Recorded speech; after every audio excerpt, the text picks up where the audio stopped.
Қалайсың? Кереметтей Нұр арнасына қош келдің. Бүгін біз саған барлығын аузында жүрген Clubhouse приложениясы жайлы толық мағлұмат айтатын боламыз. Яғни оны қалай қолдану қажет, онымен қалай жұмыс жасау қажет, және де Clubhouse-тың ерекшеліктері, солай аузда жүретіндей Clubhouse не істеп қойды, қандай приложение ерекшеліктері жайлы толық бүгін осы видеода қарастыратын боламыз. Сондықтан видеоны аяғына шейін көр. Видеоға лайк басып, подписаться деген кнопканы басып, жанындағы қоңырауды бассаң, бастайық.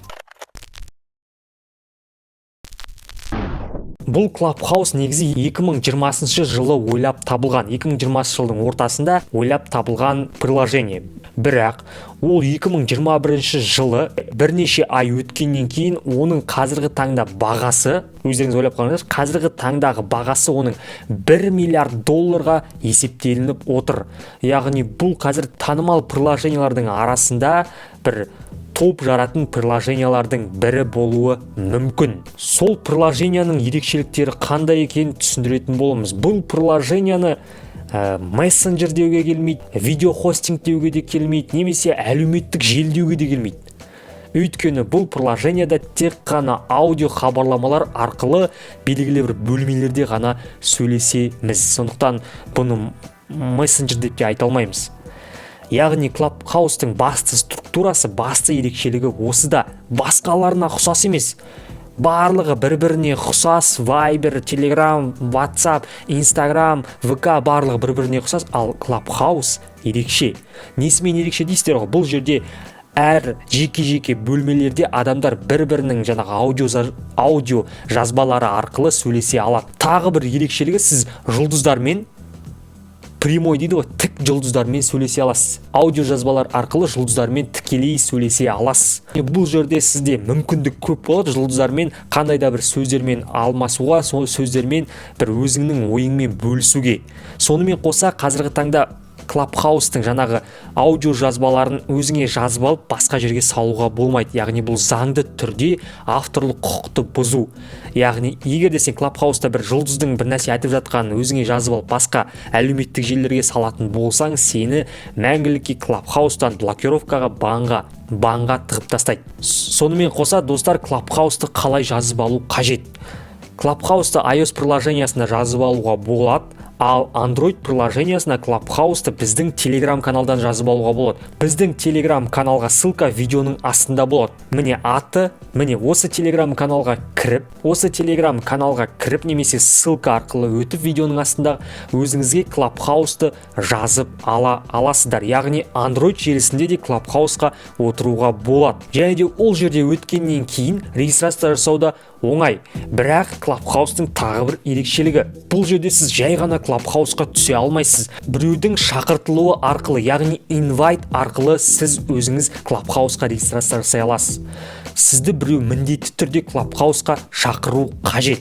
Мысалға, мені мына адам шақырды. Сонда мен Clubhouse-қа регистрация жасай алдым. Яғни сіз жаңағы, мысалға, Android-тан болсын, iOS-тан болсын, Clubhouse-қа кіргеннен кейін, регистрация жасағаннан кейін сіз күтесіз. Сізді біреу шақырғанша. Немесе досыңызға айта аласыз, мені Clubhouse-қа шақыршы деген сияқты.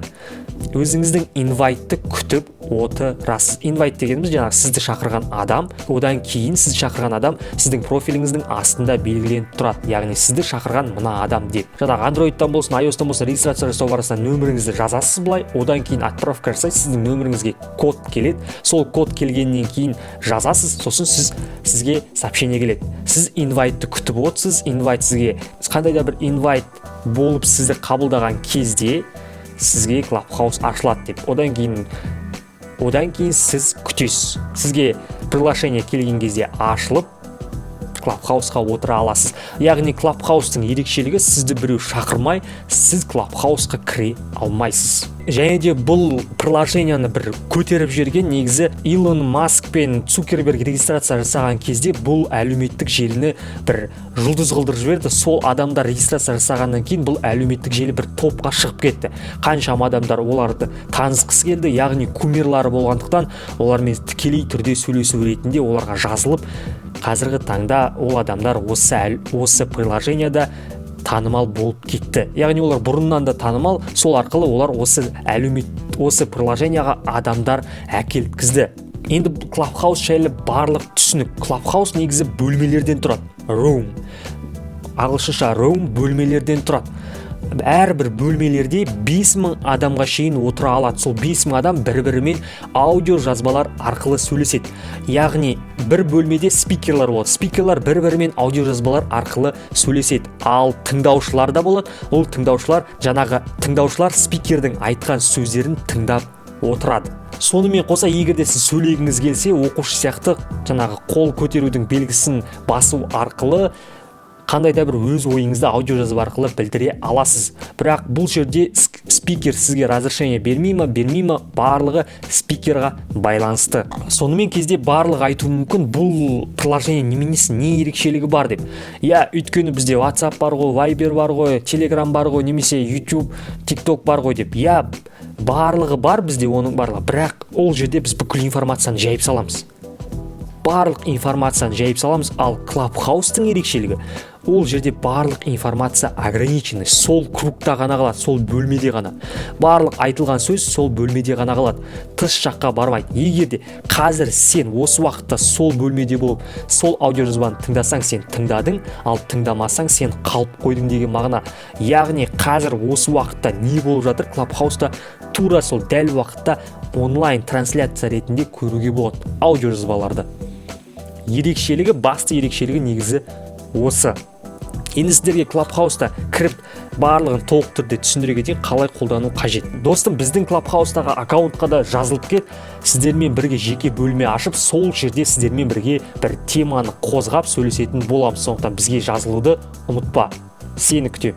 Жарайды, бұл жерде біз Clubhouse-ымызды ашайық, қалай екен барлығын түсіндірейін. Бұл жерде ең басында жоғарыда өзіміздің суретімізге бассақ, профильдің аты шығады. Яғни біздің атымыз, қанша бізде подписчик бар, және де біз қанша адамға жазылғанбыз, сіздің өзіңіздің описанияңыз не туралы айтасыз. Және ең астында invite деп айттым ғой, сізді шақырған адам осы жерде көрініп тұрады, көрдіңіз бе? Қашан шақырғаны және де аты жазылып тұрады. Яғни қазіргі таңда сол осы шақыртылу арқылы кейбір адамдар ақша тауып жатыр. Clubhouse-ға шақырту арқылы. Сіз де бастасаңыз болады. Және де өзіңіздің инстаграмыңызда, твиттер болса, твиттеріңізде тіркей аласыз. Енді барлығы түсінікті деген ойдамын. Настройкада енді өзіңізге керек настройкаларды тауып аласыз. Әрі қарай, мына жерде көріп тұрғандарыңыздай бөлмелер тұр. Көріп тұрсыздар ма бөлмелерді? Және де бөлмелерде әр адам өзінің тематикаларын ашуда. Астында бұл бөлмеде 18 адам тіркелген, көріп тұрсыздар ма? 1000 адам тіркелген, сонымен қоса 18 адам спикер, яғни 18 адам бір-бірімен сөйлесуде. Біз 18 адамның сөйлегенін ести аламыз. Қараңыздар, қосам. Көріп тұрғандарыңызда 18 адам бір-бірлерімен сөйлеседі, ал біз оны тыңдай аламыз. Осы уақытта қазір тыңдай аламыз. Егер де біз осы адамдармен сөйлесіп бір нәрсе айтқымыз келсе, мына жердегі қолды басамыз, көріп тұрсыздар ма? 5 саусақтың қолы тұр ғой, соны басамыз. Go to sitting. Қолды бассақ, жаңадағы оқушылар сияқты, мектептегінде қол көтереміз.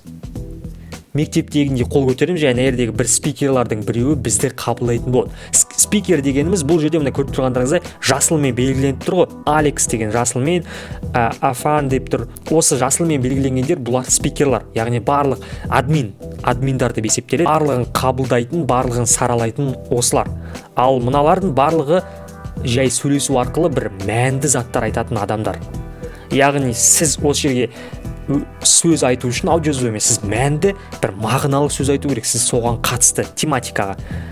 Ал шығып кету үшін, бөлмеден шығып кету үшін мына жерде мынандай қол тұр, знак, соны басу арқылы шығып кете аламыз. Бөлмеден шығып кеттік.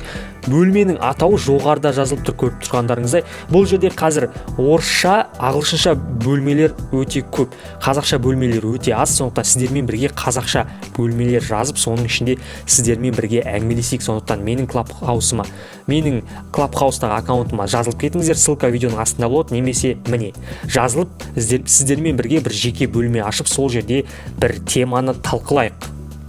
Қандай тема талқылайық, міндетті түрде комментарияға жазып кетіңіздер. Ал жаңа бөлме ашқыңыз келсе, бұл жерде start a room деп тұр, яғни жаңа бөлме ашу.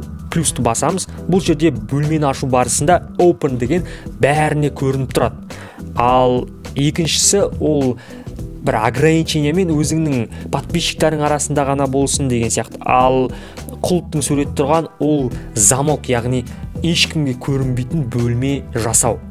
Түсініп тұрсыз ғой. Енді бұл жерде барлығы түсінікті деген ойдамын. Қандай да бір сұрақтарыңыз болса комментарийға, инстаграмға қойып кете аласыздар. Яғни сіздер кімге жазыласыздар, сіз кімге жазылдыңыз, және де сол адам өзіне бөлме ашатын болса, сізге жоғарыдан уведомление келеді. Қоңырауға бассаңыз, осы арқылы сізге уведомление келу арқылы сіз сол бөлмеге кіріп, сол адамның аудиозаписін, аудио хабарламасын көріп тыңдай аласыз. Және де өзіңіз де сол жұлдыздармен, қандай да бір іскер адамдармен, кәсіпкерлермен тіке сөйлесе аласыз. Осы Клабхаустың ең ерекшелігі, қандай да бір жұлдыздармен сіз тікелей аудио хабарлама арқылы сөйлесе аласыз, яғни өз ойыңызбен ашық түрде бөлісе аласыз. Тағы да айтарым, бұл жердегі заттардың бәрі осы жерде қалу керек. Егер де сіз қандай да бір осы жерде заттарды алып басқа әлеуметтік желілерге салатын болсаңыз, сізді Клабхаустан мәңгілікке банға қойып тастайды. Сондықтан авторлық құқық жайлы ұмытпайық.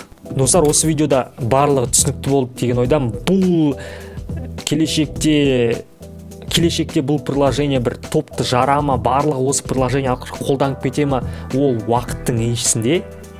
Барлығын сен шешесіз. Сондықтан видеоға лайк басып кет, біздің Клабхаусқа жазылуды ұмытпа.